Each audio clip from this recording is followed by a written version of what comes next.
Bienvenue dans la French. Dans cet épisode, on va parler d'un sujet que vous avez beaucoup demandé dans les commentaires, parce qu'on parle beaucoup d'IA, de technologie, d'expansion, de data center dans l'espace. On s'est beaucoup amusé sur ces explorations-là, et beaucoup ont dit, mais elles sont où les limites? Comment on fait quand on va arriver à court d'énergie, de matériaux? Et ben c'est pour ça qu'on a décidé de faire un épisode dédié sur le sujet, avec un invité de marque qu'on va vous présenter tout de suite. C'est parti dans la French.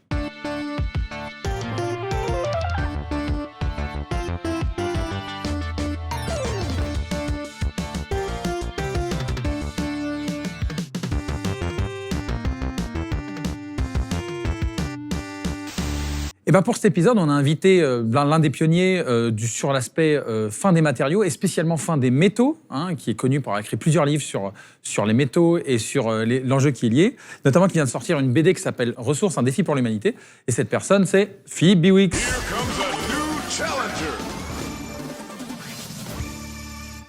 Philippe, bienvenue. Merci pour votre invitation. Merci d'être là, toujours avec Steve et toujours avec JB. Ah ouais, Salut, ouais, ça va? Très content. Toi, Steve, avec tout l'aspect inférence, accélération hardware, le hardware, c'est important, quoi. Ah, bah, bien sûr. Puis on se rend compte en plus que la chaîne est infinie. Tu peux toujours redescendre.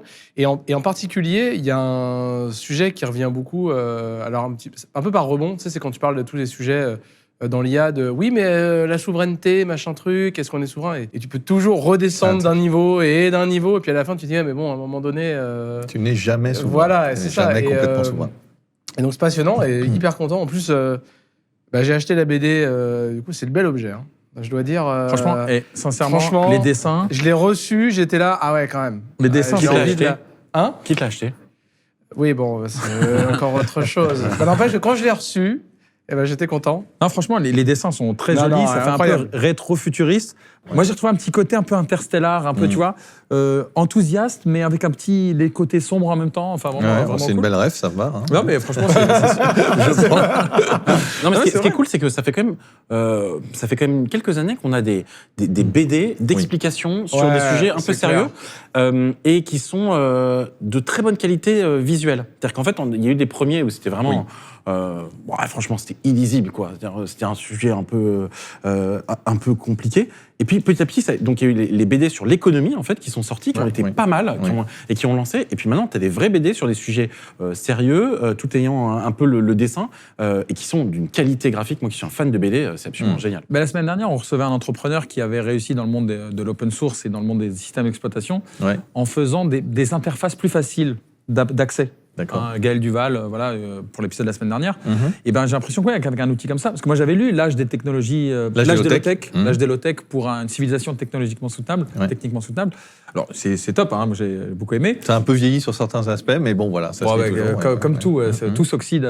Tempus et Dax Rero, voilà le temps dévoreur de toutes choses. Voilà, c'est ça. Mais là, en plus, elle est super agréable, quoi. Mais elle est venue comment? Enfin, ça s'est passé comment cette histoire de BD?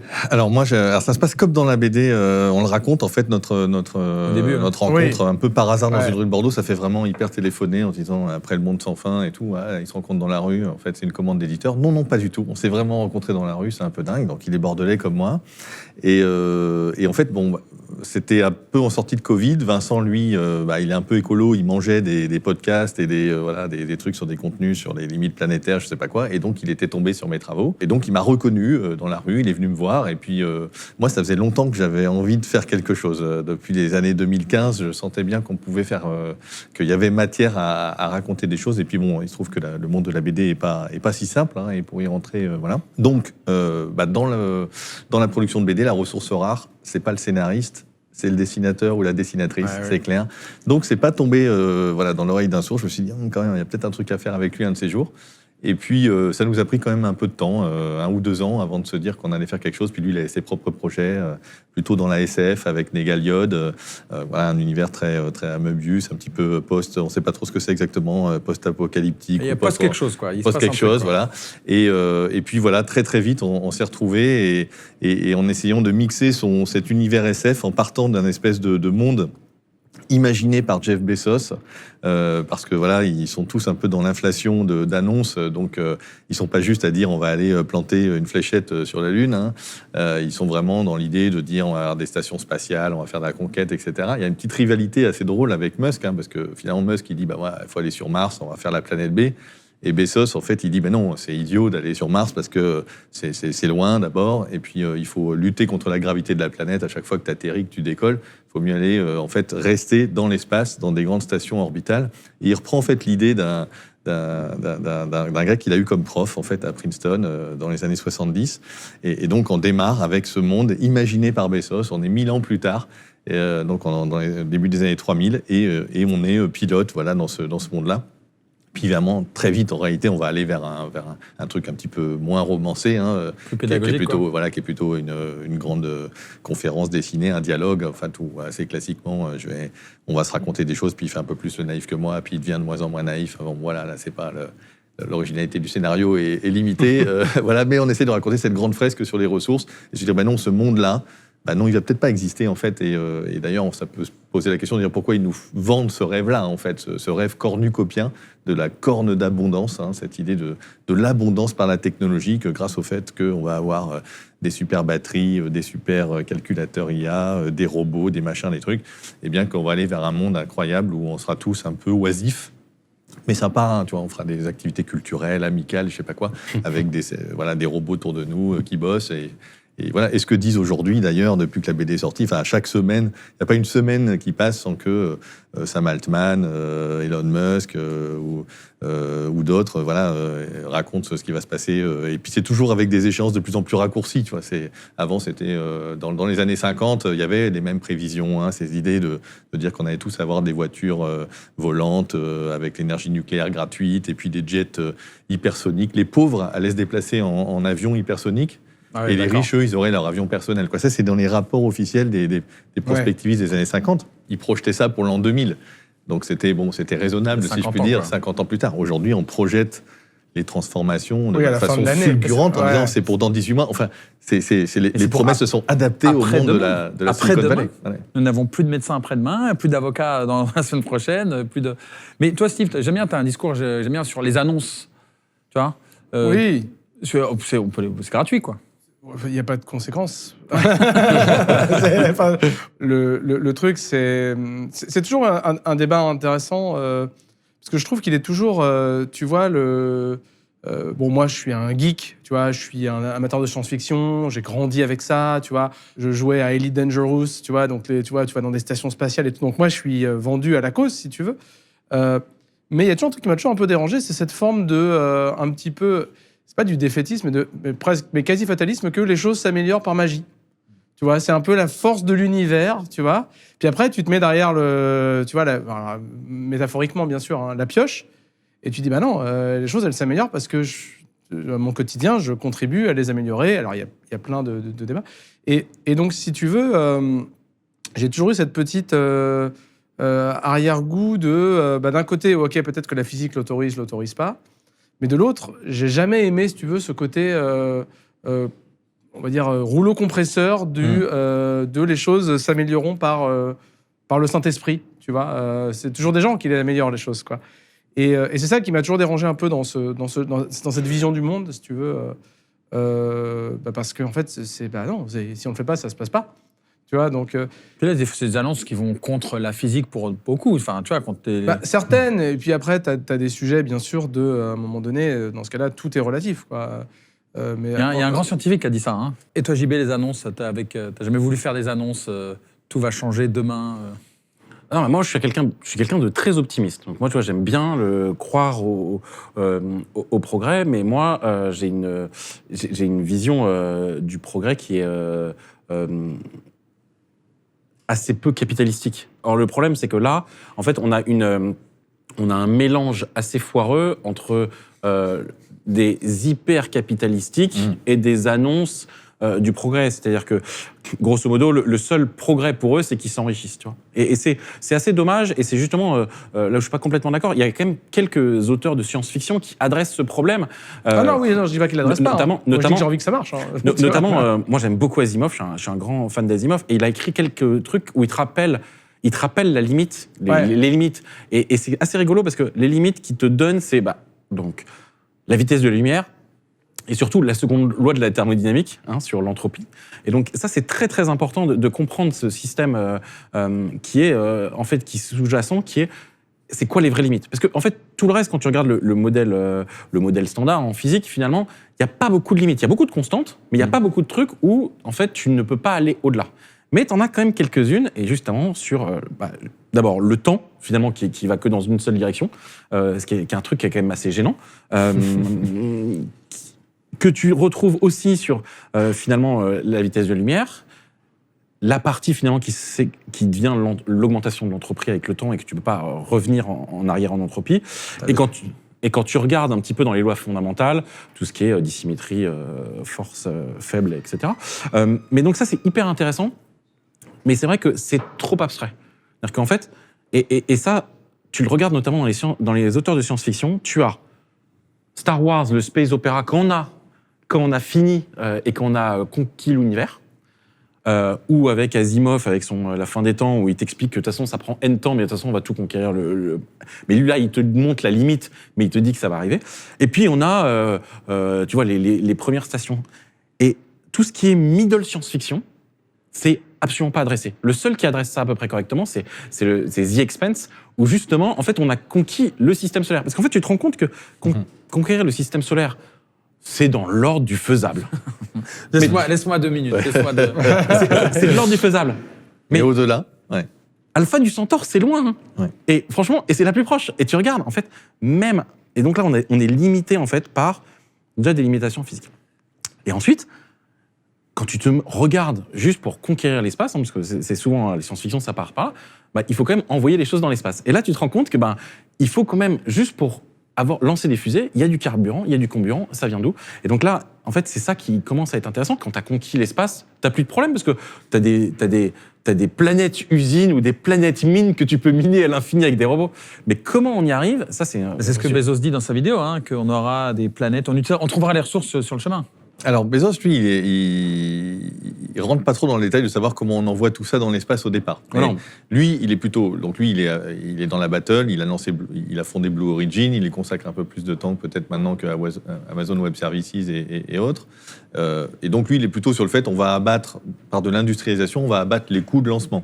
Mais abattre les coûts de lancement au point d'envoyer des usines dans l'espace, mais c'est ce qu'il dit, hein. Il dit la planète, on va la protéger. Ça va devenir un endroit génial pour la faune, la flore, la biodiversité. Je ne sais pas s'il emploie ce mot-là, mais en gros, Gaïa, voilà. quoi.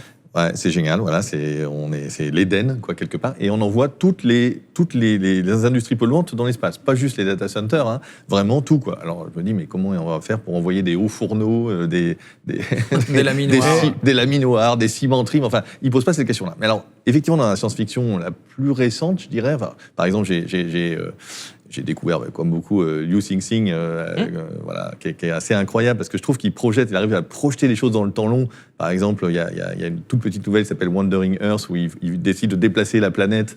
Alors, il y a 2 trucs à inventer assez vite, c'est la fusion nucléaire, mais en version plus, hein, pas juste deutérium, tritium, quoi. C'est vraiment, je mets tout dedans, quoi, du fer, du silicium, des machins, facile, de l'oxygène et tout, tout. La fusion nucléaire, voilà, c'est dans 25 ans, depuis 70 ans. Attends que Samalman, il lise un truc dessus, tu vois. Pour avoir des bons vieux réacteurs qui peuvent bouger la planète. Et puis le deuxième truc dont on a besoin, c'est de temps. Et Liu Cixin, en fait, il a des trucs où il est capable de... C'est ça qui m'a fasciné dans son approche, c'est de dire, je déplace la planète pour aller m'installer sur une étoile à côté, et bon, j'accélère un peu, mais évidemment pas à la vitesse de la lumière, donc comme il y a 4 années-lumière pour y aller, je vais mettre 80 000 ans, quoi, le temps d'accélérer et de freiner. Et 80 000 ans, et je trouve ça génial d'imaginer, alors il y a une espèce d'humanité qui est terrée sous terre avec des générations, 80 000 ans de générations qui vont succéder, donc ça fait quoi, 4 000 générations peut-être qui vont se succéder, et qui doivent évidemment garder l'ensemble des compétences techniques, une cohésion sociale, pour être capable de faire l'atterrissage et puis freiner et s'installer autour d'une autre étoile. C'est un peu dingo. Voilà. Mais alors, pourquoi je disais ça? Parce qu'en général, ce qu'ils inventent maintenant, c'est l'ascenseur spatial. C'est ça le truc très pratique. D'ailleurs, il y a des gens qui bossent dessus, hein, je crois qu'au CNRS et tout, ils doivent pas être très nombreux. C'est un vieux l'ascenseur. Enfin, c'est de dire, parce que ça, évidemment, gamin, voilà, là, alors évidemment, faut les câbles qui vont bien, mais je crois que c'était pas possible parce que les câbles, ils s'effondraient sous leur propre poids, juste en câble. Bien sûr, à date, oui, bien sûr, mais imaginons des nano machin trucs de je sais pas quoi, voilà, qui auraient des je sais pas quel truc en mégapascal de résistance, que sais-je. Effectivement, c'est l'idée de dire, voilà, à ce moment-là, une fois que j'ai installé le truc, au début, je galère évidemment pour monter la moitié du câble, et puis j'imagine qu'il faut, voilà, un moment on raboot. Donc déjà, celui qui raboot à 12 km d'altitude, il est carré. Hein. Et puis une fois que j'ai installé ça, j'ai de l'énergie évidemment pour monter, descendre le truc. Il faut que je lutte contre l'énergie potentielle. Mais je suis plus en train de brûler cette énergie chimique un peu dingue aujourd'hui entre le rapport de ce que j'ai dans les réservoirs, de ma fusée, de mon lanceur, et puis les quelques kilos que j'arrive à envoyer. Quoi. Parce que JB, toi, tu parlais des limites. Et toi, au début de la BD, tu commences par ce fameux débat entre ceux qui pensent qu'il y a des limites. On atteindra des limites. Un jour ou l'autre, on atteindra des limites. Quoi. C'est comme au cirque.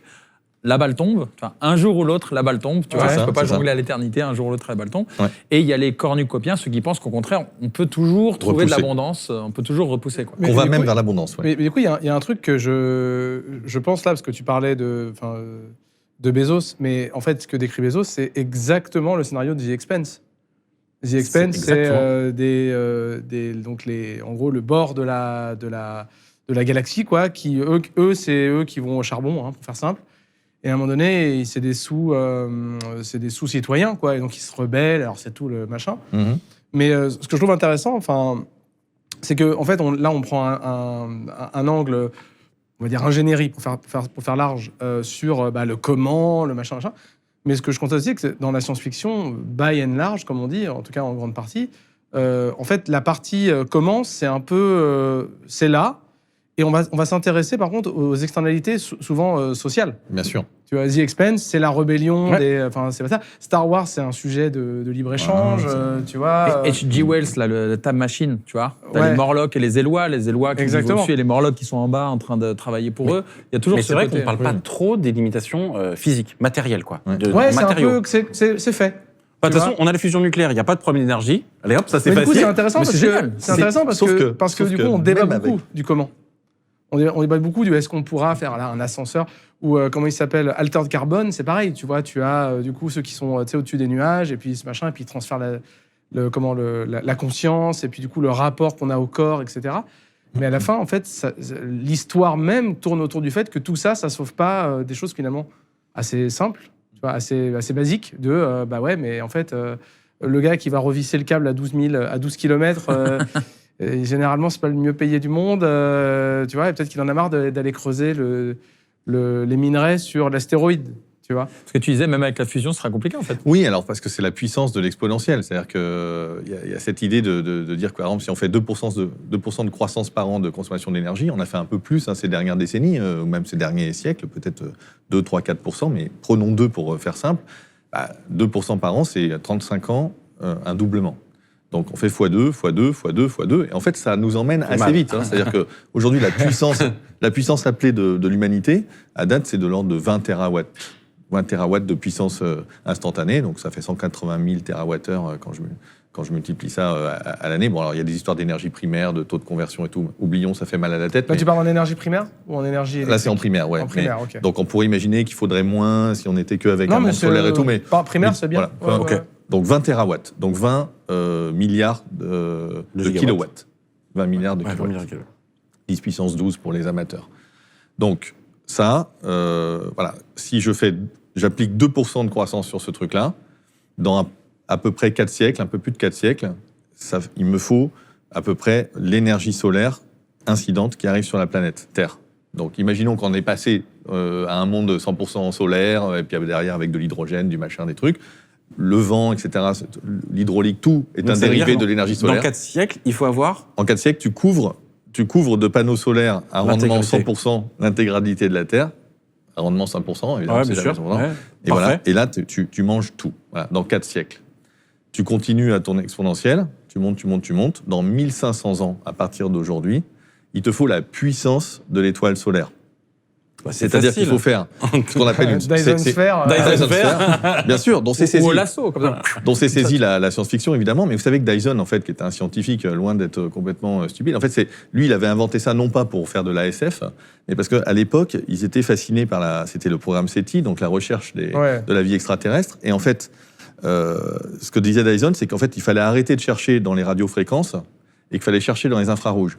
Parce qu'en fait, une civilisation qui aurait été assez avancée pour utiliser toute l'énergie de son étoile, en fait, ferait disparaître son étoile, et en fait, on verrait quand même, par contre, une dissipation d'énergie. Du coup, parce que et Kardashev, pardon. Kardashev, juste pour faire, qui était lui soviétique, disait la même chose.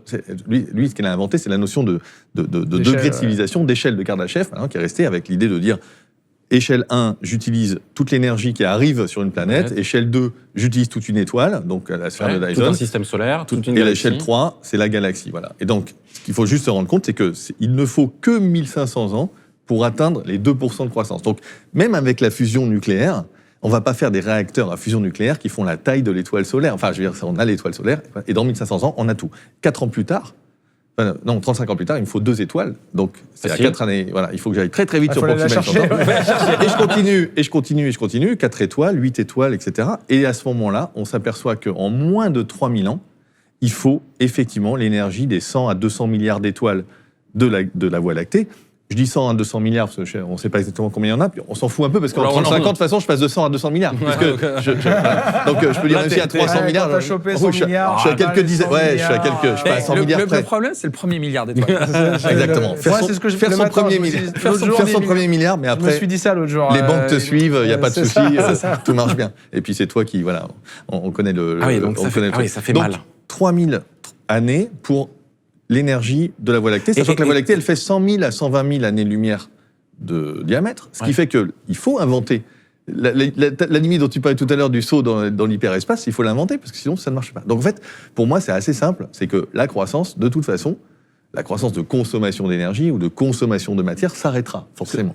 3000 ans dans le futur, enfin si tu fais 3000 ans dans le passé... C'est l'histoire de... c'est pas si loin que ça. C'est pas si loin que ça. C'est la Grèce antique, quoi. Du haut de ces pyramides, 3000 ans d'histoire vous contemple, tu vois, 3000 ans, c'était...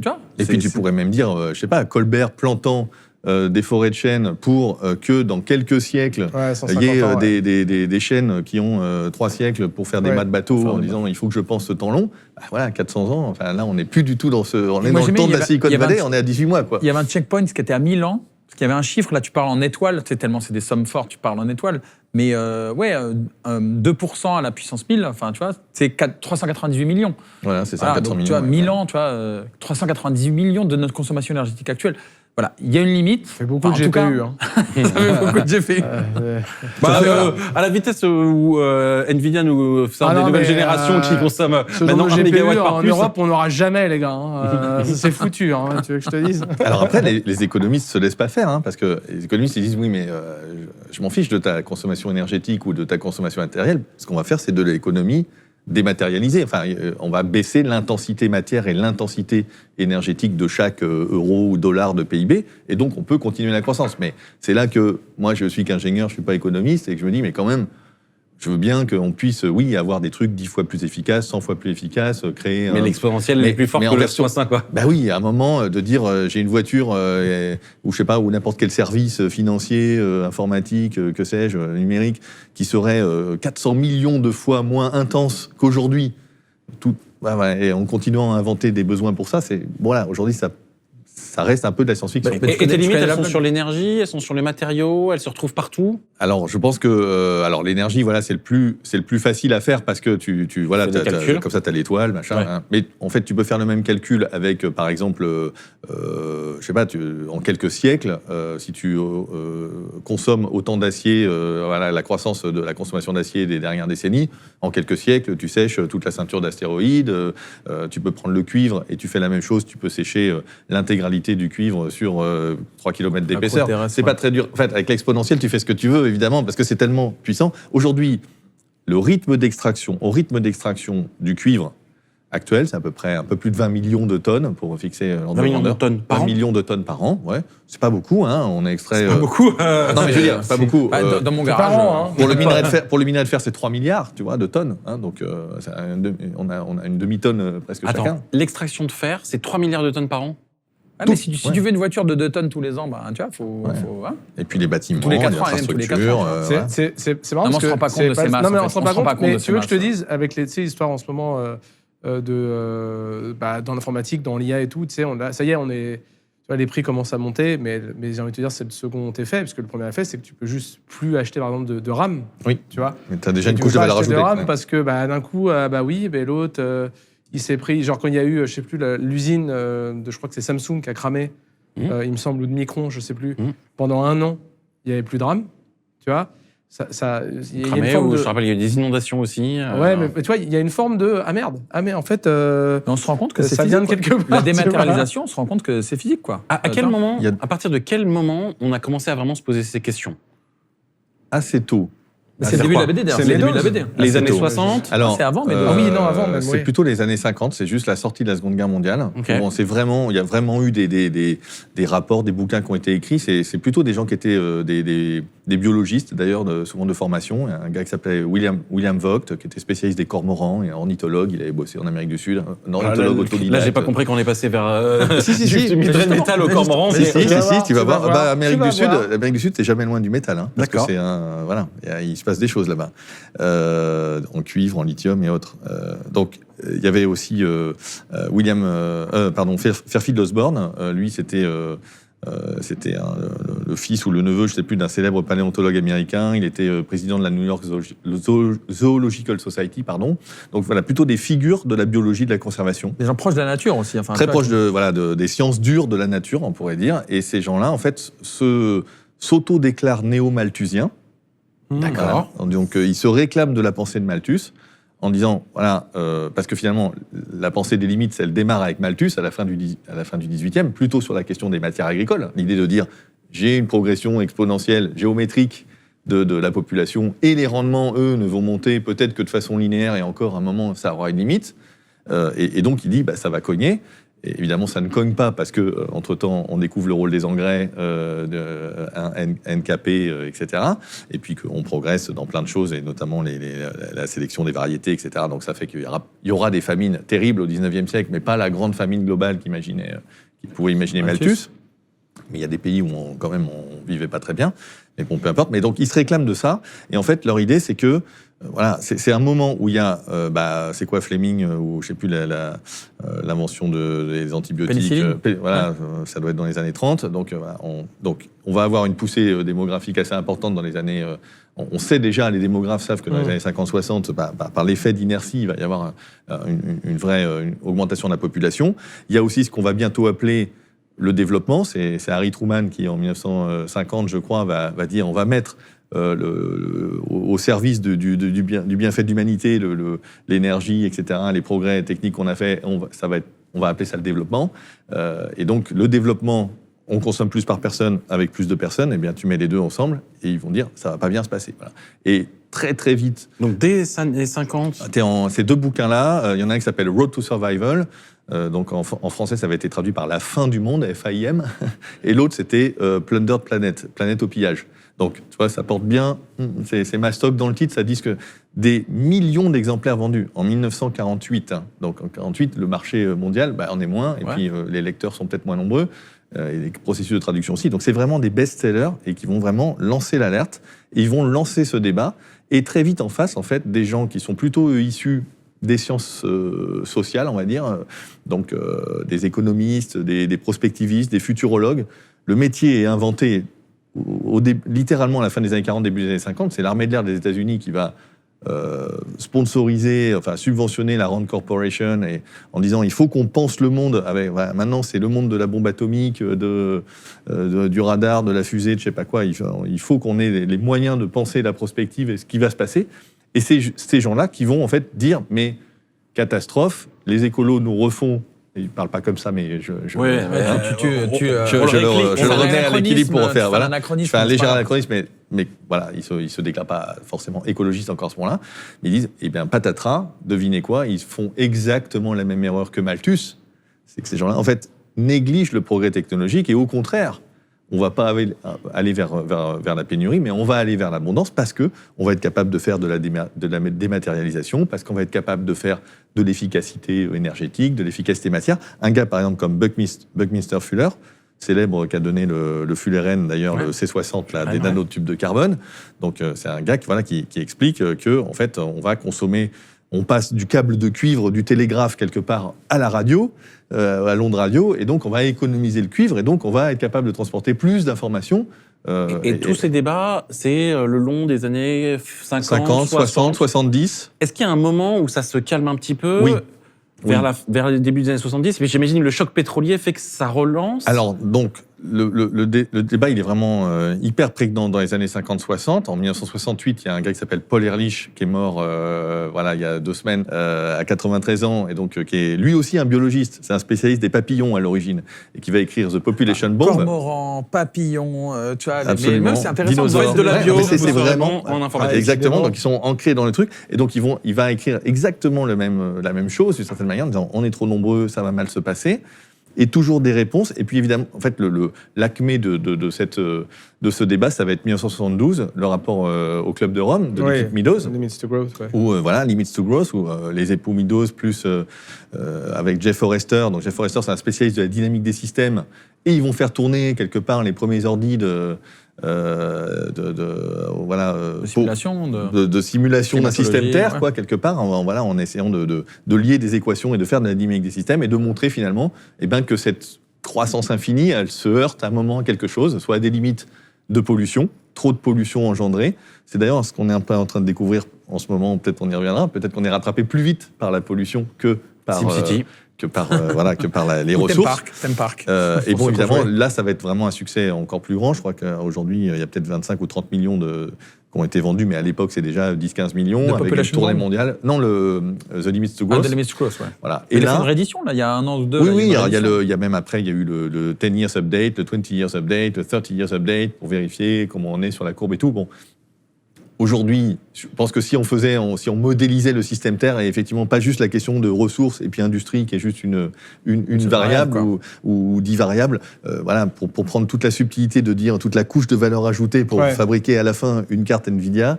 Je pense que on le ferait un peu différemment. Moi, je pense qu'il faut faire un data center de 5 gigawatts pour faire tourner le modèle de Meadows. Mais cela dit, il n'y a plus aujourd'hui de modèle de prospective. Pourquoi je pense parce que ça n'intéresse pas. Ouais, je pense. Et puis peut-être rien que le paramétrer et le tester. Alors si tu les as bien sûr au niveau climatique, où tu fais du backcasting, et tu vérifies que ton modèle fonctionne en remontant sur les données. On se rend compte que et puis c'est la cata, on est dépassé en fait par le modèle. Alors, juste pour finir sur le truc du débat, c'est donc 72, grand débat. Il y a un gars qui s'appelle William Nordhaus, qui aura le prix Nobel d'économie bien plus tard, en 2018, je crois, pour d'autres travaux. Bien plus tard. Voilà, bien plus tard. Et pour des histoires de finance carbone, donc rien à voir, mais qui va défoncer le rapport en disant, mais encore une fois, ils sont plantés, ils ont négligé le progrès technologique, et il va mettre dans ses équations un truc qu'il appelle la backstop technology, donc la technologie filet de sécurité. Et en fait, c'est un truc qui fournit une énergie infinie, qui puise dans des réserves infinies et qui est totalement propre. Et avec ça, c'est cool. On peut continuer la croissance. Évidemment, ce truc-là, il ne faut pas se moquer parce que c'est la fusion nucléaire auquel tout le monde pense dans les années 70. Et donc, c'est vraiment un débat très important dans les années 70. Et je pense qu'on a même reculé parce qu'en fait, à l'époque, il y a vraiment ces réflexions, ces envies de savoir vers où va le monde, etc., y compris aux États-Unis, enfin un petit peu partout. Et ça continue jusqu'au début des années 80. Il y a un truc fabuleux qui s'appelle, vous pouvez aller voir sur Internet, c'est le pari entre un cornucopien célèbre qui s'appelle Julian Simon, qui était un économiste lui aussi, et lui disait plus on sera nombreux, plus on sera heureux, plus on aura à consommer, parce qu'en fait, on aura plus de chercheurs, d'inventeurs. Donc, si on est 1000 fois plus nombreux, on a 1000 Mozart, exactement. On a 1000 Einstein. On a, tu vois, mais qui était totalement qui stigmatisait qui stigmatisait les antinatalistes qui étaient les néo-malthusiens en fait en disant mais qui êtes-vous pour empêcher un nouveau Mozart de naître quoi. Et Jeff Bezos reprend ça aujourd'hui en disant mais oui, c'est imparable évidemment. Alors où est Mozart aujourd'hui? Bon, faut discuter, ou Michel-Ange. Ouais, mais c'est n'importe quoi. Et donc Simon lui dit mais en fait moi je suis économiste et tout et on va vers l'abondance, je peux vous le démontrer. Et il dit mais prenez-moi n'importe quelle ressource, prenez-moi n'importe quel terme dans l'avenir, et je vous parie, moi, que le prix de cette ressource va baisser. Et donc, en sciences économiques, si le prix baisse, c'est qu'on va plutôt vers l'abondance que la pénurie. Ouais. Quand il y a pénurie... Ce qui est pas idiot. Ce qui n'est pas idiot du tout. Non, et il y a un gars qui va relever le défi, qui va dire, ok, je parie avec toi. C'est qui? Paul Ehrlich. Voilà, qui va dire, et il va choisir en fait 5, ils vont prendre virtuellement bien sûr, $200 de 5 métaux différents. Ehrlich les choisit, il prend des métaux qui sont un peu difficiles à substituer, un peu pénibles. Alors, il fait son Philip Biwix de l'époque. Ouais, voilà, il y a le tungstène, il y a le cuivre, il y a le nickel, il y a l'étain pour la soudure, le chrome qui sert évidemment pour lutter contre la corrosion, pour faire des aciers inox. Bon voilà, ils prennent ces 5 métaux. Et là, patatras. 1990, donc 10 ans plus tard, parce qu'ils prennent ce truc en 1980. Eh bien, hélas, Ehrlich, en fait, c'est sa femme d'ailleurs, c'est Anne Ehrlich. Il y a la photo du chèque est disponible sur Internet hyper facilement, vous trouverez. Donc, sur le compte commun d'Anne Ehrlich et de Paul Ehrlich, il envoie à Simon $576,07. Il perd son pari, à la fois en dollars courants, en dollars constants, en tenant compte de l'inflation. Dans les deux cas, en fait, le prix de ces 5 ressources a baissé. Donc, voilà, quelque part, les cornucopiens gagnent la manche, quoi, ou la bataille. Et il re-signe pour 10 ans ou pas? Il re-signe pas, parce que Simon va décéder peu après. Et je crois qu'effectivement, Ehrlich a reproposé, il y a eu des repropositions un peu de débat. Mais en fait, à ce moment-là, en fait, le soufflet est retombé. C'est-à-dire que ça n'intéresse personne, ce chèque de $576 n'intéresse plus personne. On est en 1990, qu'est-ce qui se passe? C'est la fin de l'histoire. C'est la chute. Fukuyama, quoi. Voilà, c'est la chute du Comecon, donc des pays de l'Est, de l'URSS qui va tomber juste derrière. Et en fait, il y a eu vraiment un collapse économique, on pourrait dire, de la demande, et donc aussi de la demande de métaux et de matières premières dans les pays de l'Est, qui représentent une importante quand même économie. Il y a en même temps les États-Unis et la Russie, l'URSS, qui se mettent à revendre leurs stocks stratégiques de métaux qu'ils avaient constitués pour faire la Troisième Guerre mondiale. Et donc, en fait, les prix vont rester hyper bas pendant toutes les années 90 et les années 2000. Donc, le débat disparaît complètement. Et si on reprend justement ces 5 métaux, et on le fait là en 2025 ou 2026? J'ai pas fait l'exercice. Tu prendras le pari ou pas? Je pense que ça n'a pas monté beaucoup. Ça n'a pas monté particulièrement parce qu'en fait, il y a eu des gains de productivité phénoménaux dans la capacité. Donc il n'y a pas de problème, donc il y a l'abondance infinie. Et donc c'est ça pour l'instant, ça continue. C'est même mieux que ça. Donc je crois que c'est le Cato Institute, mais il faudrait vérifier, donc qui est une officine à Washington un peu très, je sais pas comment dire, libérale, mais au sens américain du terme, quasi libertaire. Faut surtout que l'État fasse pas trop de trucs et tout. Qui suit, en fait, qui publie chaque année le Simon Abundance Index. Donc c'est vraiment l'hommage à Simon et qui porte son nom et qui suit le prix des matières premières pour vérifier qu'on va vers l'abondance et pas vers la pénurie. J'avais l'impression qu'aujourd'hui, le cuivre, ça coûtait vachement plus cher qu'avant. Oui, alors en fait, il y a des couches, il y a quand même des couches spéculatives un peu hallucinantes. Le cuivre, il se balade entre, je sais pas si j'ai plus les chiffres exactement en tête, j'ai pas révisé, mais les 2 dernières décennies, il s'est peut-être baladé entre 2000 et $10,000 la tonne. Donc, il y a avec des effets de flèches, etc. Non, mais j'ai l'impression que maintenant, les gens vont voler les caténaires SNCF. Donc, c'est qu'il y a une... Non, mais parce que ça coûte cher. Oui, parce que tu as aussi inventé la disqueuse avec la batterie lithium. Ça devient facile de voler aussi. Il doit y avoir un peu de tout ça. Voilà. Et puis mais donc, si on reprend, Malthus a eu tort en disant que l'agriculture, les ressources allaient... parce qu'il n'avait pas anticipé, enfin, il connaissait la courbe exponentielle, mais il n'avait pas anticipé les progrès techniques. Moi, je reprends aussi... Surtout, peut-être qu'il était... malthusien. Non. C'est un truc que tu dis dans ton livre. Il le fait à progrès constant. C'est ça. Non, mais bien sûr. Mais le problème, c'est qu'en fait, chacun dit... une projection d'un état passé vers le futur. Mais chacun dit, vous ne comprenez pas la fonction exponentielle à l'autre. Oui. Mais chacun dit ça à l'autre. C'est la combinaison des deux entre le progrès technique et l'augmentation de volume. Non, mais c'est exactement ça. Et puis, tu sais, c'est le fameux truc de Paris et Londres sont couverts de crottins de cheval. Si on croit l'augmentation des crottins de cheval, on invente la voiture. Exactement. Là, Ehrlich versus Simon, au fond, les ressources n'augmentent pas. Moi, ça me rappelle un peu la phrase de quelqu'un. C'est comme si quelqu'un disait je serai vivant dans 10 minutes. Je serai vivant dans 10 minutes. Est-ce que tu prends le pari? Est-ce que tu prends le pari? Bah oui, en fait, il y a de grandes chances que ça ait lieu, tu vois. Donc, il a gagné. Mais à la fin, on sait qu'il y a une fin. Et ça rappelle, c'est Warren Buffett qui parlait à un jeune. Il y a un jeune qui lui disait j'aimerais bien être riche comme vous. Il disait tu sais ce que je te propose? J'ai 91 ans. J'ai 300 milliards. On échange. Je te donne 300 milliards demain, mais on échange nos vies. 91 ans, toi 20 ans. Et il dit tu vois, tu le prends pas. Parce que même si tu as conscience de la puissance, de l'histoire d'argent, tu as conscience qu'il y a une fin. Tu vois, tu as conscience qu'il y a une fin et tu ne prendrais pas la plus grande richesse du monde. Et moi, c'est un peu ce débat-là, tu vois. En fait, ils savent qu'à 10, 20 ans, ils ont raison, Mais ils ont tort au long terme, tu vois. C'est ça, Au long terme, on est exactement. tous morts. C'est un peu comme en finance, quoi. C'est Tu vois. Keynes, ouais. Et après, c'est difficile parce que tu as envie de. En fait, à chaque fois, c'est des révolutions.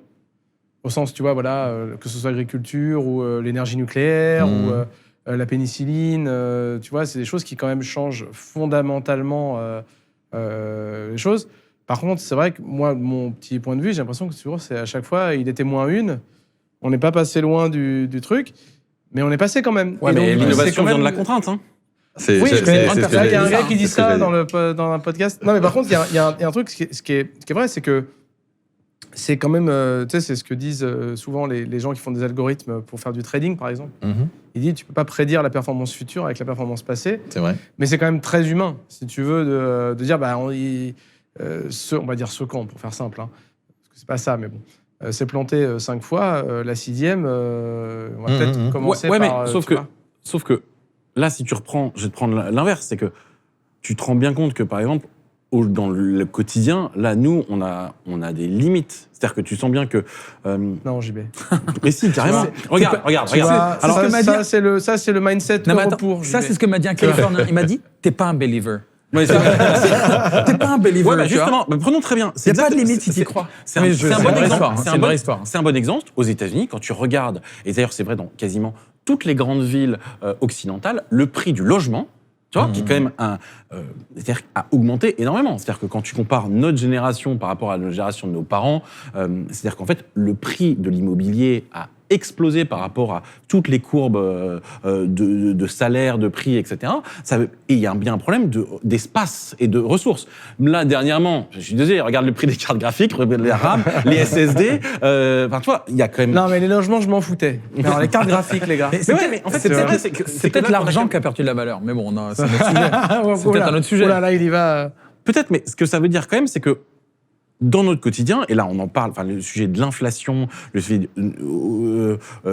sujet qui est arrivé quand même dernièrement sur le coût de la vie, tu te rends bien compte que s'il y avait autant d'abondance, en fait tout baisserait. Or là, tu as quand même l'impression que tout monte et tu as une difficulté économique de énormément de gens dans les classes, notamment moyennes occidentales. C'est donc on commence à Après, tu ressentir peux des faire nouvelles. l'argument du circonstanciel versus le structurel. J'allais dire, c'est-à-dire que Tu par vois- exemple, sur effectivement les cartes, que ce soit les cartes mémoire, par exemple, en fait, tu es dans un goulot d'étranglement industriel. Puis à un moment, s'il y a vraiment une demande, bah, tu as des gens qui vont investir, qui vont rajouter des usines, des trucs. Idem dans l'aspect minier. En fait, les géologues, ils disent assez rarement, il y en a, mais ils sont pas nombreux. Ouh là là, on va avoir un problème de cuivre, un problème de nickel, un problème de colle. Mais on Ils l'a vu disent, avec le pétrole. file-moi $1 milliard. C'est à peu près ce qu'il faut investir pour ouvrir une nouvelle mine. Enfin bon, 500 Ouais, est-ce que millions. la un demande milliard. va 500 millions suivre près. Et derrière laisse-moi 10 ans. Parce qu'au fait, entre le moment où j'explore un peu et le moment où je peux vraiment avoir un truc avec toutes les infrastructures, etc., installées, tu vois, le Groenland, il n'est pas encore à fournir les terres rares, quoi. Donc, c'est cette idée-là. Et d'ailleurs, il y a des mines de terres rares qui ouvrent un peu partout dans le monde Je crois que aujourd'hui. c'était pas rare, les terres rares.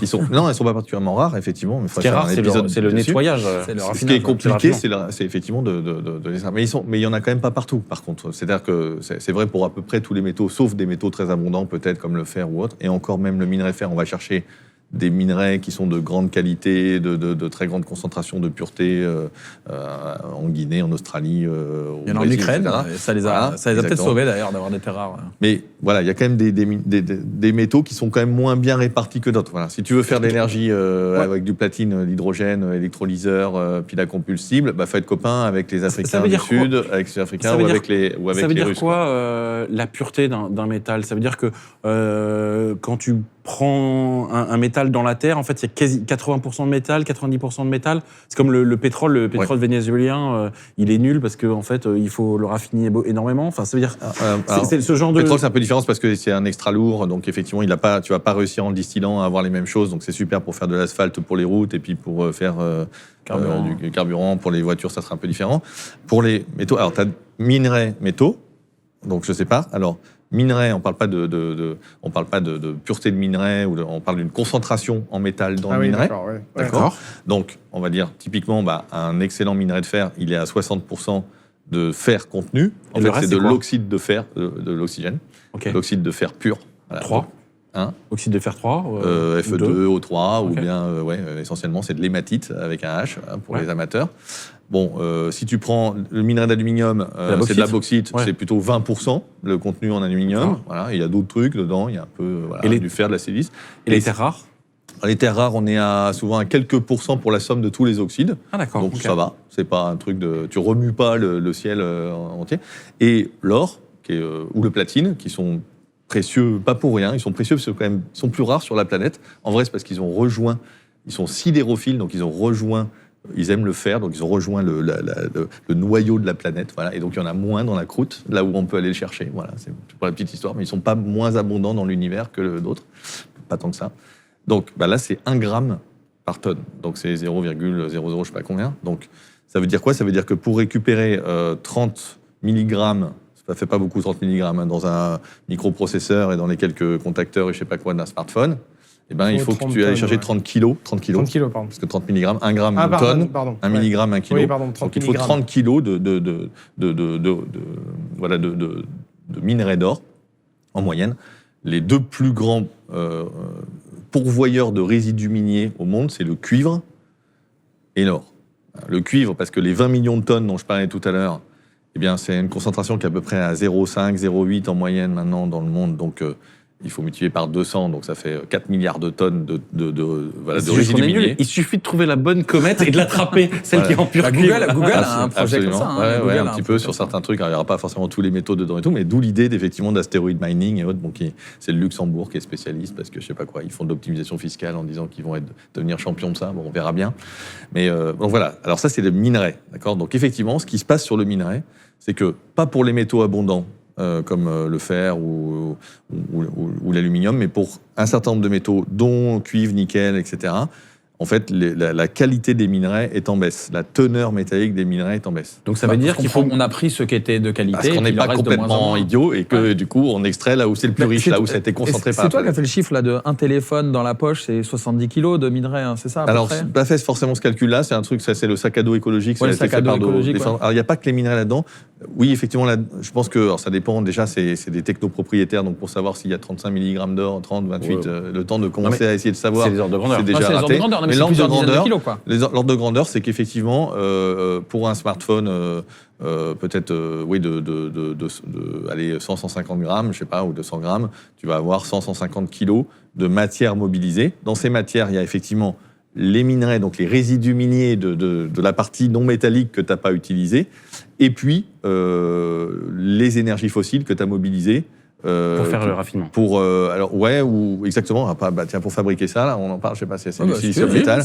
Bon, bah il faut à un moment, il faut enlever l'oxyde du silicium. En fait, on part du quartz, c'est de l'oxyde, c'est de l'oxyde de silicium. Et pour le transformer en silicium, on n'a rien trouvé de tellement mieux à date que de l'accrocher avec du carbone. Comme ça fait CO2 qui part d'un côté, et puis la partie métallique sert de l'autre. Ça marche. Que tu concentres et ça donne ça. Et après, alors ça donne. Et après, si tu pars de quartz pur, tu vas obtenir du silicium quasi pur. Là, c'est peut-être 98%.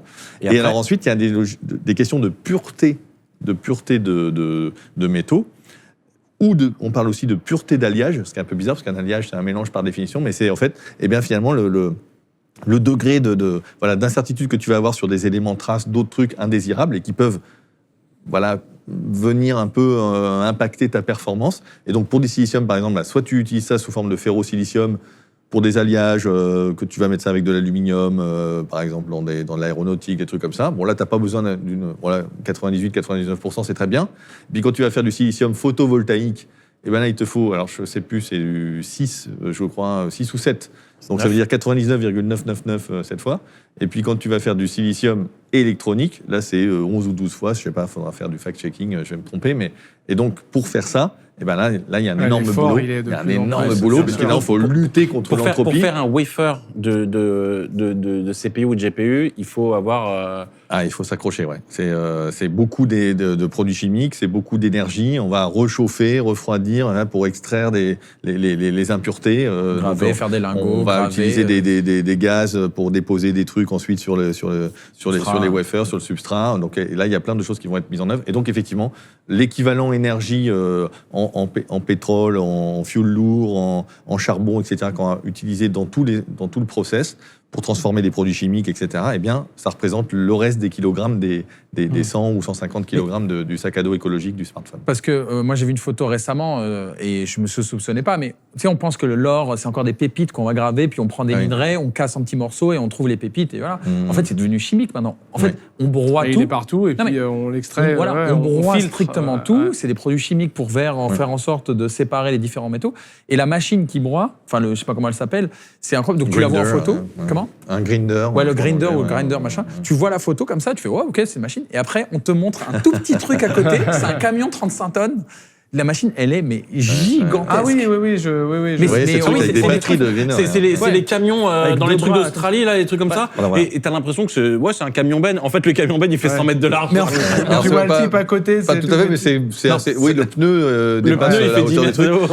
Mais en fait, oui, c'est 400 tonnes de charge utile. 350 à 400 tonnes de charge utile. TGV, quoi. Donc le truc en tout à charge fait 550 tonnes, un truc comme ça. Donc effectivement, c'est une belle bête. C'est énorme. Tu vois, t'as un petit camion. T'as ça à côté, tu fais, c'est quoi ça ? C'est le camion. Tu fais, ah mince. Donc on se rend pas compte un peu de ces sujets-là. Mais en fait, là aujourd'hui, parce que l'aspect matériaux, il y a énormément de promesses qui sont faites sur la construction de data centers, sur les voitures électriques, qu'on va tout électrifier. En Chine, là, il y a énormément de constructeurs. Tesla, le premier, avait relancé la mode un peu dessus. Enfin, aujourd'hui, est-ce que c'est faisable tout ça, ces promesses ? Est-ce que, enfin, tu vois, en l'état actuel des connaissances et des process, parce que peut-être qu'on va trouver un truc demain qui va changer. Mais là, en fait, on ment aux gens. Ou est-ce que... Alors ça, en fait, oui. Alors ça, il est en train de faire son cut. On peut bah ouais, ça c'est le petit jeu pour Insta. Pour Insta, j'en sais rien. Non, mais ce que je veux dire, pourquoi je dis ça, c'est 1847-1852, la grande folie des chemins de fer en Angleterre. Ils avaient promis des milliers de kilomètres de chemins de fer. Le problème, c'est le capital n'a jamais été délivré. Il y a 40% qui n'a jamais été fait. Parce qu'ils n'étaient même pas capables d'avoir l'industrie de faire pour le faire. Tu vois. Donc, ce que je veux dire là, quand ils promettent autant de data centers, moi, je pense que c'est un peu la même chose. Oui, il y a un phénomène de bulle de toute façon lié aux effets d'annonce. Mais les annonces, c'est gratuit, là-dessus. Voilà, c'est donc pas de conséquences. Des data centers qui font plusieurs gigawatts de puissance. Bon, ça commence à... Voilà. En France, le total, je crois, installé de puissance, c'est 100 gigawatts, quoi, à peu près. Donc, 50 et quelques de nucléaire, et puis le reste... Bon, 60, 50. Il y a 58 réacteurs, mais ils ne sont pas tous à 1 gigawatt. Il y en a des 900 et des 900 mégawatts et 1,3. Bon, mais... Voilà, ça commence à se voir, quoi. Donc, je veux dire, ça va être quand même difficile de faire tout ça, déjà, rien que d'un point de vue énergétique, rien que de se dire le temps de tirer les câbles pour aller connecter et d'avoir de quoi produire derrière, et même avec de la puissance solaire et je sais pas quoi. Parce qu'aujourd'hui, c'est ça qu'ils disent, c'est que c'est pas grave, on va faire du solaire avec des batteries derrière. Et c'est ça, elles arrivent, elles sont en Californie, elles sont en Chine. Les racks de batteries sont là. Donc, data center, appareil mobile ou batterie, c'est quoi les métaux qui sont en jeu et les minerais ? Tu as plein de choses différentes. Alors, pour les batteries, on va dire que c'est typiquement le lithium. Et puis d'autres métaux de la cathode dont le mix peut varier, qui peut être nickel, cobalt, manganèse, voilà, essentiellement.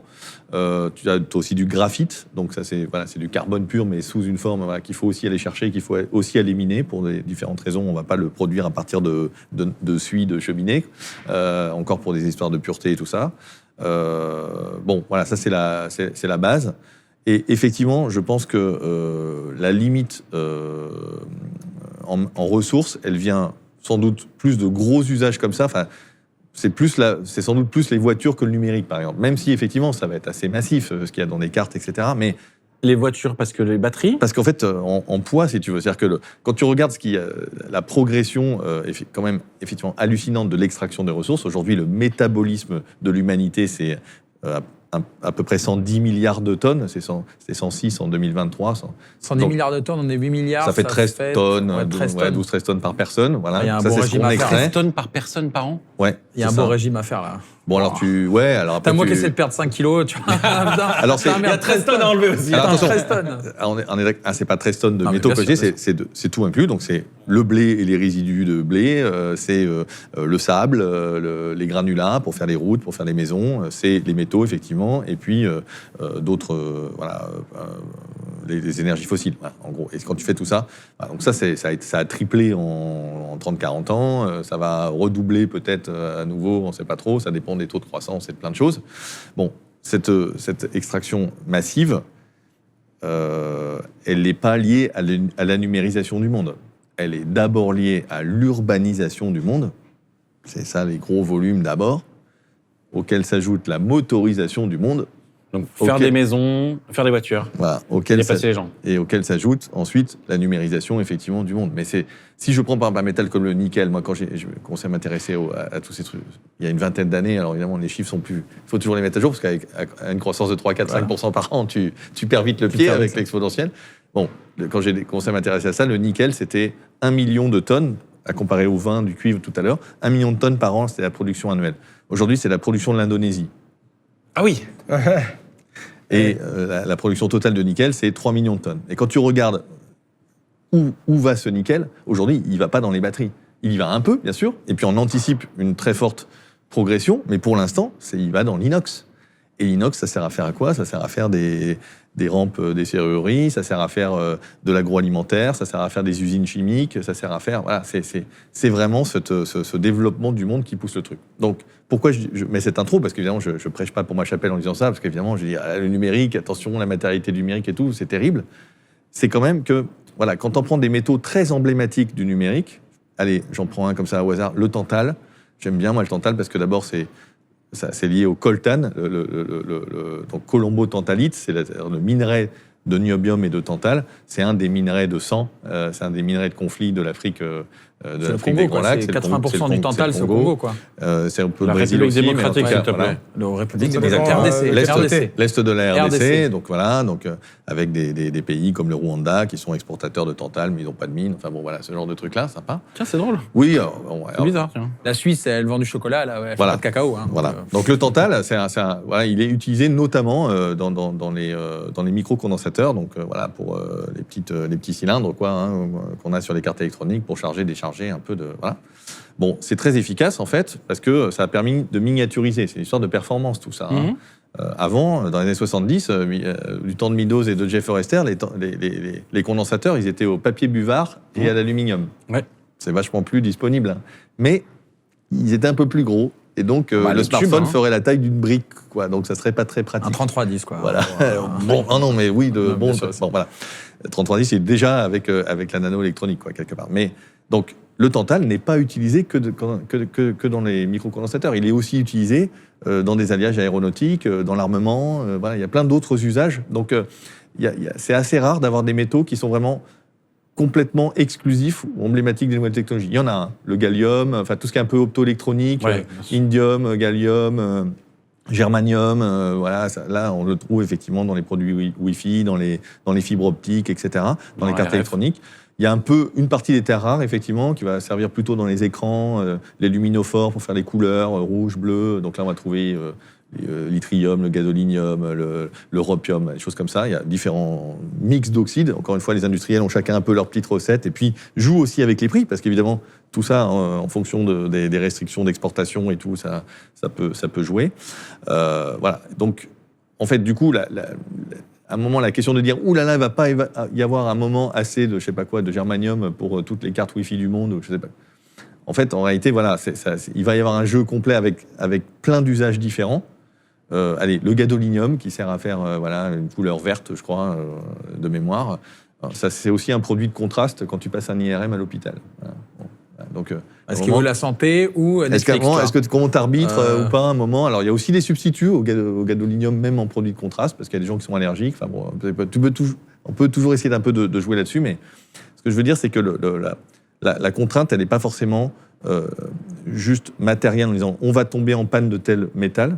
La vraie limite, la question, c'est qu'est-ce que tu es prêt à engendrer comme dégâts? Comme dégâts environnementaux. Parce qu'en fait, la question, c'est plus tu extrais, il n'y a pas d'activité plus horrible d'un point de vue environnemental que l'extraction minière, la minéralurgie, c'est-à-dire le traitement des minerais. Pourquoi? Et la métallurgie. Parce qu'il va falloir des produits chimiques pour concentrer le minerai.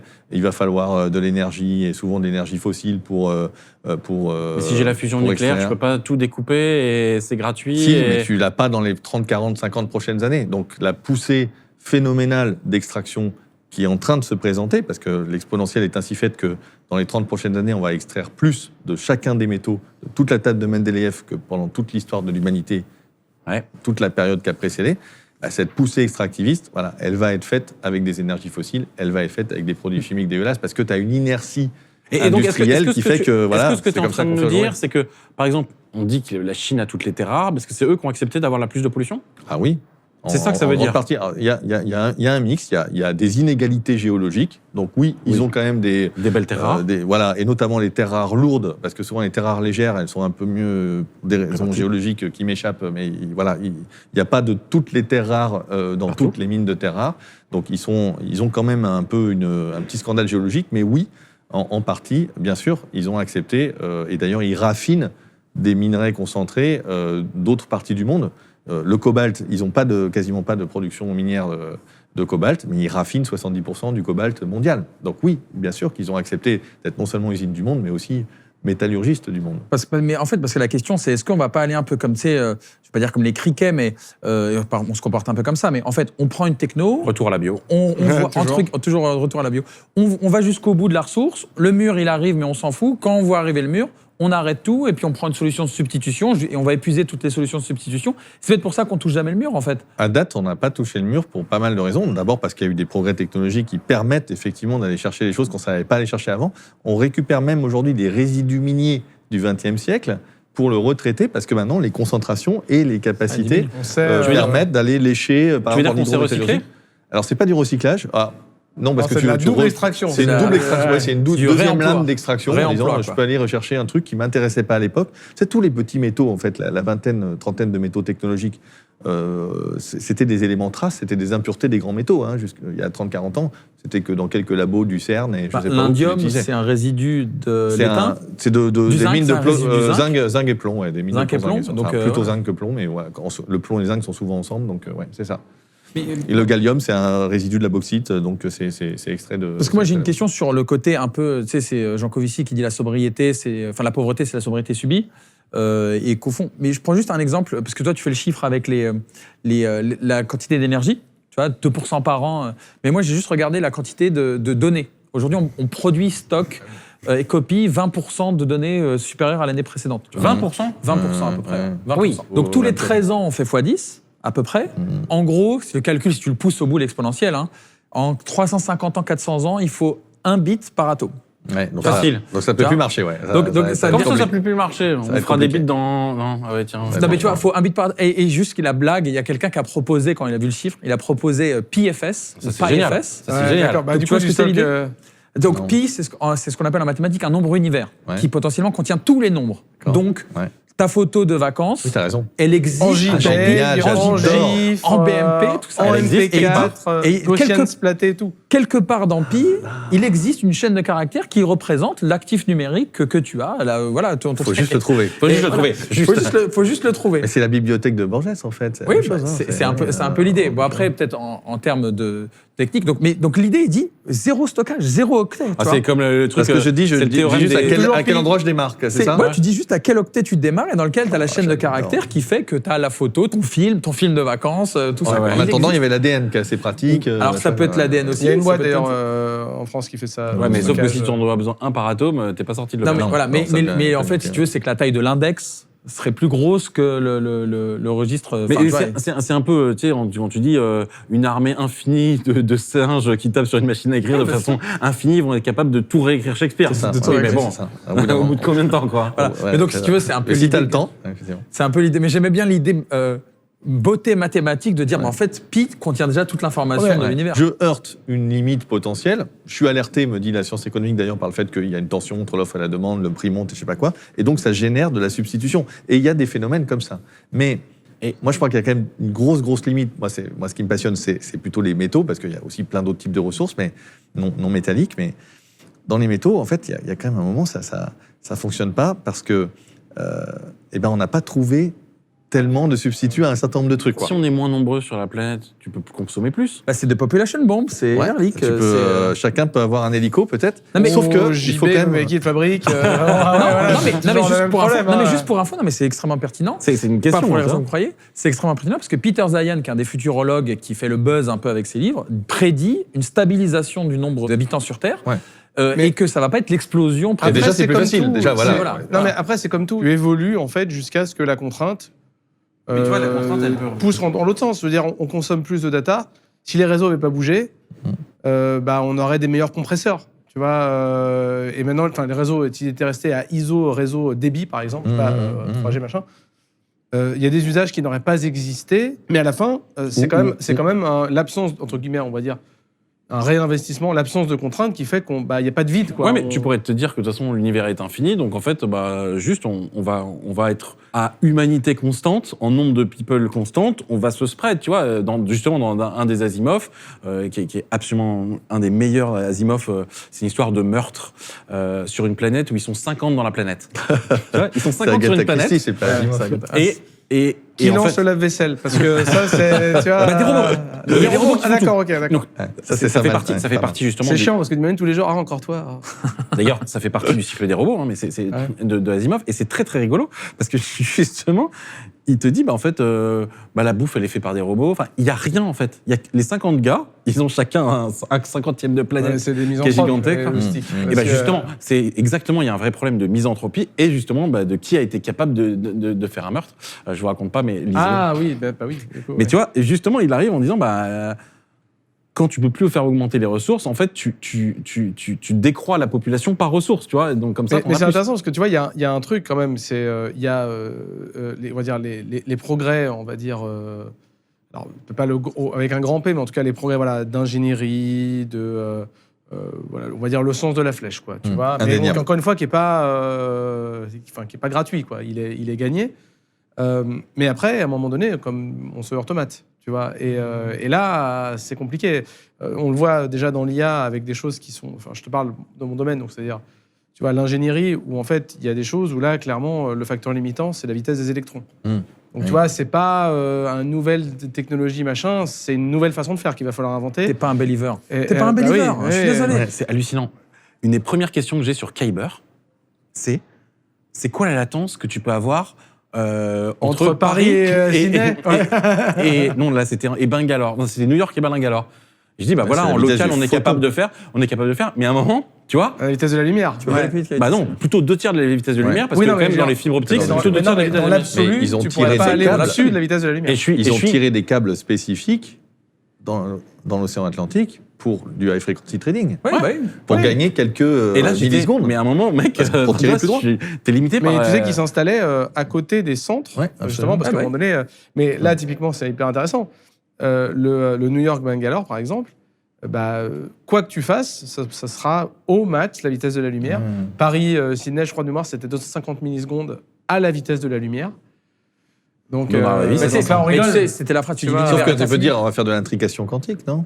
La vitesse de non, mais bien sûr. Bien sûr. Mais là, tu vois, en fait, ce qui est intéressant, moi, ce qui m'intéresse dans cette histoire, c'est que on n'est plus du coup. C'est un peu mon antidote, si tu veux. Quand je lis des choses et tout, c'est que souvent, on va dire les préceptes de la physique. Ils ont été étudiés par la science, quoi. Moi, dans le cas, ma confrontation, on va dire, avec la limite fondamentale du matériau, c'était sur le cas du plutonium, alors 238, je crois, ou 239, un des deux, que je considère être j'appelle ça, moi, le God matériel, quoi. Parce que, tu vois, il a les propriétés parfaites pour faire, des générateurs à radioisotopes. Et j'étais là, problème réglé. Tu mets ça, toc, ça chauffe 40, tu fais des RTG, ça s'appelle, ceux qui iront voir, les RTG. Et puis je regardais la production totale des États-Unis au sommet du programme nucléaire, c'était quelque chose comme 10 kilos, 50 kilos par an. Ah merde. Dommage. Je crois que le CERN a créé un peu d'or à partir du plomb. Il y a pas très longtemps, les alchimistes pensaient créer le plomb. Ils ont réussi, sauf que je crois que c'était un or radioactif, donc il s'est immédiatement il a répété. Mais justement, une dernière question. Mais moi, c'est JB, quand tu disais, oui, les gens, ils pensent qu'ils te demandent d'aller plus vite que la lumière. Tu sais, c'est Einstein qui disait, il y a 2 choses infinies. Dans l'univers, l'univers et la connerie humaine, et encore l'univers, je suis pas complètement sûr, quoi. Mais voilà, c'est un peu ça. Mais c'est même pas. Je suis pas d'accord, c'est pas de la peut-être connerie. Apocryphe, mais en fait, c'est pas ça, c'est qu'en fait, Einstein, il a fait les gens plus de citations que de possible. C'est très compliqué à comprendre la vitesse de la lumière. C'est-à-dire que, en fait, oui, c'est très très gênant. Tu vois, moi, je me suis fait 2 jours de cours sur la relativité restreinte puis générale. La restreinte, franchement, ça va. Franchement, ça va. C'est des maths. Mais quand tu arrives dans le truc général, et en fait, tu dis, mais non, mais c'est pas vrai, c'est pas possible. Et en fait, tu vois, quand tu as cette courbure, et, qui n'est pas vraiment une courbure d'ailleurs, et quand on t'explique comment ça marche, c'est un trou noir, et tu fais, mais non, c'est pas possible. Et là, tu recommences, et franchement, Oui, ce qui est très intéressant, c'est que compliqué. ça part d'expériences pensées qui sont plutôt simples. C'est hyper simple. C'est que quand tu es sur le cheval de la vitesse de la lumière, et ben la vitesse de la lumière va à la vitesse de la lumière. Et donc là, il faut résoudre l'équation. On fera un épisode dédié à la relativité générale.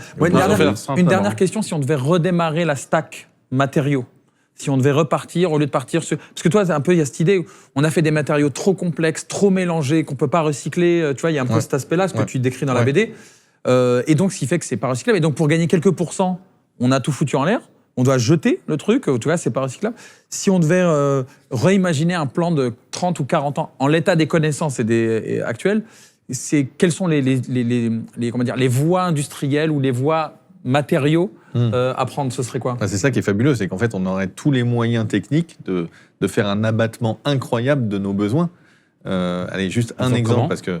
À quel ordre, Par exemple, moi, je pense c'est facteur 10, même peut-être plus. Regarde, par exemple, tout à l'heure, on disait, est-ce qu'il va y avoir assez de cobalt, de nickel, de lithium dans les batteries de voitures? D'abord, j'en construis combien? Autant qu'aujourd'hui ou pas? Parce que, est-ce qu'elles durent la même durée, seulement 10 ans? Ou est-ce qu'elles peuvent durer plus? Un moteur électrique, c'est inusable par rapport au moteur thermique. Est-ce qu'on peut les partager, ces voitures? Ou est-ce qu'on ne les partage pas? Elles font quel poids? Elles ont quelle autonomie? En faisant ça, tu abats, mais tu as littéralement un facteur au moins 10, juste entre la voiture qui fait 2 tonnes et la voiture qui fait 800 kilos, et celle qui peut rouler 500 km avant de se recharger, et celle qui peut se recharger seulement, enfin, qui a besoin de se recharger tous les 150 km, donc le quotidien. Entre les deux, c'est pas très dur, l'ingénieur, il sait, c'est proportionnel au poids à peu près, puis au nombre de kilomètres que tu peux faire, donc tu as un facteur 10. Et puis une voiture, elle est utile qu'entre... Et puis après, est-ce que tu la partages 8% de son temps. Et combien de temps elle dure? Donc en fait, tu as un empilement possible comme ça. Regarde sur les télécoms, par exemple. C'est aussi par absence de contraintes. C'est que tu le fais parce que... Pour l'instant, parce qu'il y a un marché pour ça, et que les gens sont d'accord. Regarde, par exemple, l'industrie des télécoms. L'industrie des télécoms, c'est assez marrant parce que chacun a son réseau. On a organisé la concurrence comme ça. Super, c'est grâce à la loi de Moore, ça coûte pas cher en fait, tous ces produits de plus en plus. C'est la seule industrie de réseau qui se permet d'avoir plusieurs réseaux parallèles. T'as pas plusieurs tuyaux d'eau qui rentrent chez toi pour choisir ton prestataire. Ou le train, t'as pas plusieurs trucs de train, d'autoroute, d'électricité, des égouts. C'est le seul. On s'est permis, parce que c'était quelque part pas cher, parce qu'on pouvait, c'est-à-dire on en étale partout, on y va, on installe. Tu pourrais avoir un unique réseau d'accès télécom mutualisé sur lequel tous les opérateurs monteraient. T'as le communiste. Non, pas du tout, parce que c'est la question des réseaux. Sans le communisme. C'est la question des réseaux. C'est probablement que ça se ferait si on était contraint à le faire. Enfin, contraint au sens pas techniquement, Saint-Esprit, mais parce qu'on avait une contrainte physique qui nous... Techniquement, tu peux le faire, je pense. Alors après, tu seras fact-checké par les gens qui bossent chez Orange et machin, mais moi, j'ai discuté avec des gens de ces opérateurs-là, qui étaient d'ailleurs maris de l'empilement 2G, 3G, 4G, 5G, parce que tu ne substitues pas, tu empiles toujours. Ça, c'est l'histoire du monde. Après, la 2G, la 3G, à quoi ça sert aujourd'hui? Voilà, les ascenseurs, Attends, elle est en train d'être décommissionnée. Ouais, il faut peut-être la 3G avant la 2G, d'ailleurs, parce que la 2G, il a les ascenseurs et plein de trucs comme ça ils sont très embêtés pour démonter. Enfin, pour remplacer, en fait. Mais alors, oui, donc c'est un exemple de sobriété, si tu veux, de dire tu peux empiler. Donc je pense que le facteur 10, moi, j'ai aucun souci avec ça, même peut-être plus que ça. Qu'est-ce qu'il faut faire? Des objets moins complexes, plus réparables. En fait, une fois que tu as extrait ta ressource, ça va mal se passer en fin de vie. Ça va être terrible. Pourquoi? Parce qu'en fait, tout est utilisé, enfin, il y a beaucoup de choses qui sont utilisées sous forme d'alliage, de mélange, en toute petite quantité. Et là, tu as des milliers d'alliages différents, mais tu ne peux pas avoir des milliers d'usines métallurgiques pour recycler correctement chaque truc différent. Donc tu perds les ressources, c'est-à-dire qu'elles sont mélangées avec des aciers de bas de gamme et elles vont être capturées pour toujours dans des ronds à béton, dans du ferraillage de bâtiments. Ton indium, ton néodyme dont on parlait tout à l'heure, tes petits câbles de cuivre de ta voiture. En fait, la voiture va être broyée. On va passer tout ça au four électrique et en fait, ça va rester dans l'acier parce qu'on n'a aucune pertinence économique et technique à essayer de réextraire le truc. Donc en fait, même pour un smartphone, c'est pareil. On va broyer la carte électronique, on va broyer l'écran. On récupère rien? Si, on récupère des métaux précieux, l'or, palladium, or, mais on récupère platine, parce qu'on n'a pas un peu le choix, de cuivre, parce que c'est rentable. Voilà, c'est ça. Parce qu'on va être capable de l'extraire à un prix qui va être vendable sur le marché avec le même degré de pureté. Et donc en fait, ça concerne peut-être 5, 10, 15 métaux sur les 40 que contient le smartphone. Donc en fait, le gâchis, il est phénoménal. Donc ce qu'il faut faire, c'est non seulement essayer d'incorporer des choses moins complexes, mais surtout que ces choses soient le plus réparables possible. Donc ça veut dire des questions de modularité, de standards. Tu as des pièces, tu as des composants, tu as des trucs qui s'usent, tu en as d'autres qui ne s'usent pas. On peut faire du remanufacturing, c'est-à-dire de réincorporer des composants qui ne s'usent pas dans des produits neufs, etc., etc. Donc c'est ça l'idée. Et là, je pense qu'effectivement, même dans le domaine électronique, tu peux jouer au Lego. Alors évidemment, pas en disant je continue la loi de Moore et je change mon truc tous les 2 ans. Ça ne marche pas. Mais s'il fallait réfléchir à une logique d'ingénierie ou de rétro-ingénierie sur ça, en fait, on aurait des moyens de faire. Est-ce que tu comptes, parce que moi, mon expérience en tant que, on va dire, geek de l'informatique, quoi, c'est que il y a quand même une phase de stabilisation, ou en tout cas d'arrêt de l'accélération, ou de grand ralentissement de l'accélération. Et là, en ce moment, par exemple, on le vit avec les smartphones. Moi, il était une époque où j'achetais un smartphone tous les ans.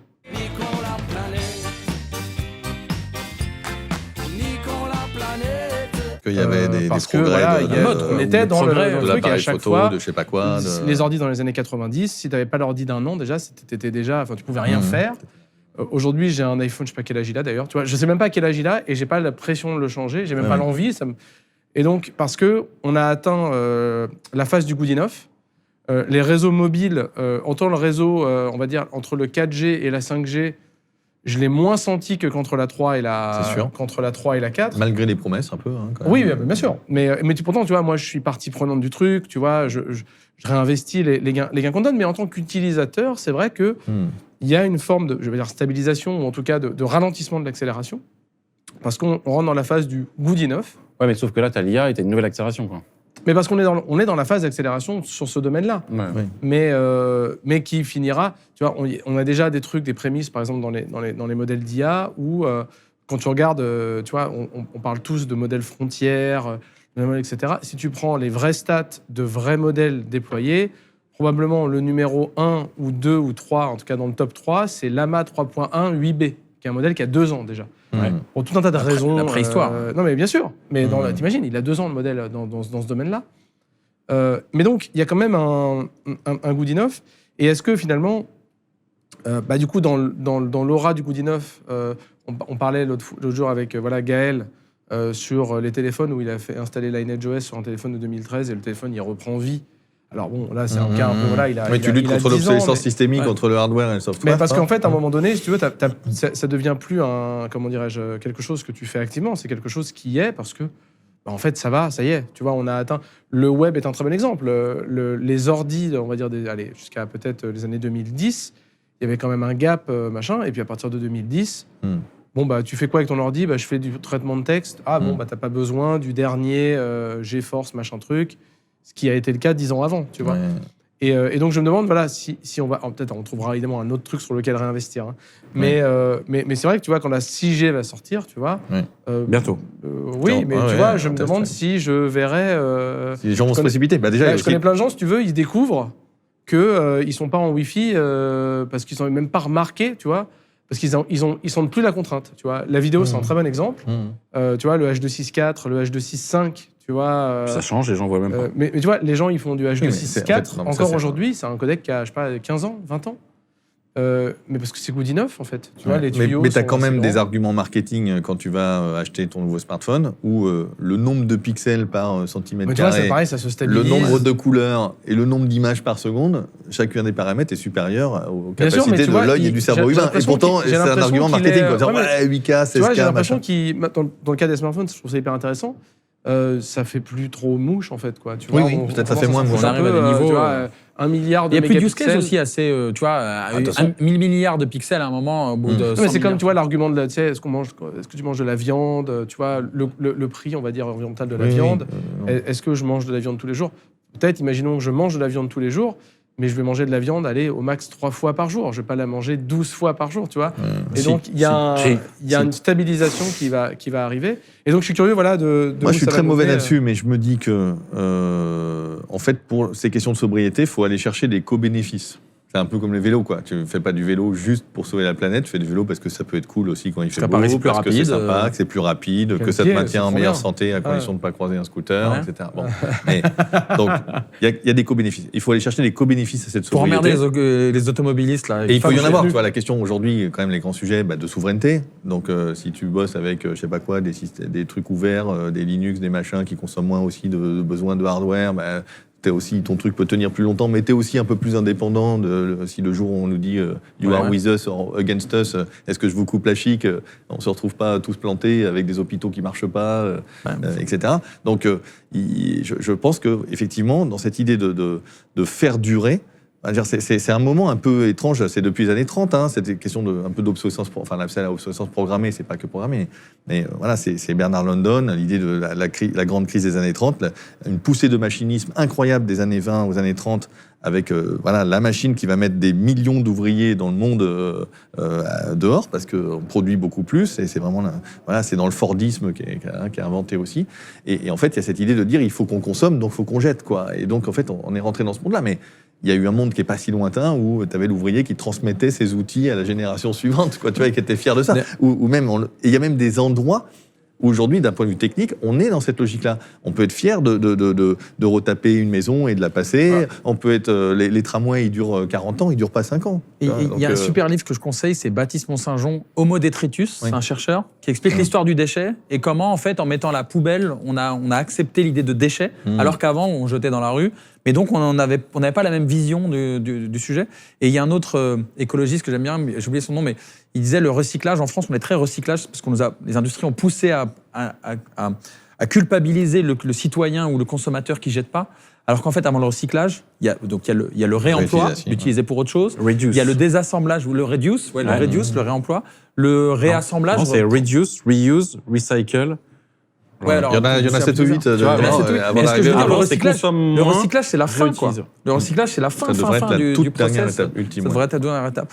Moi, écoute, on arrive à la fin. Moi, j'ai juste un truc, c'est vraiment la dernière phrase. Je sais pas si tu m'autorises à la citer ou pas. Bien sûr. Mais la dernière phrase de la BD, parce que franchement, la BD, elle est vraiment cool. On parle de tous ces sujets. C'est vraiment le bel objet. Je le dis parce que c'est le premier truc que je me suis dit, la vache. Et c'est vraiment un bel objet à lire ou à offrir. C'est mon anniversaire bientôt. Donc c'est. Je crois que tu l'avais déjà. Je l'ai déjà. Il va offrir la sienne à sa sœur.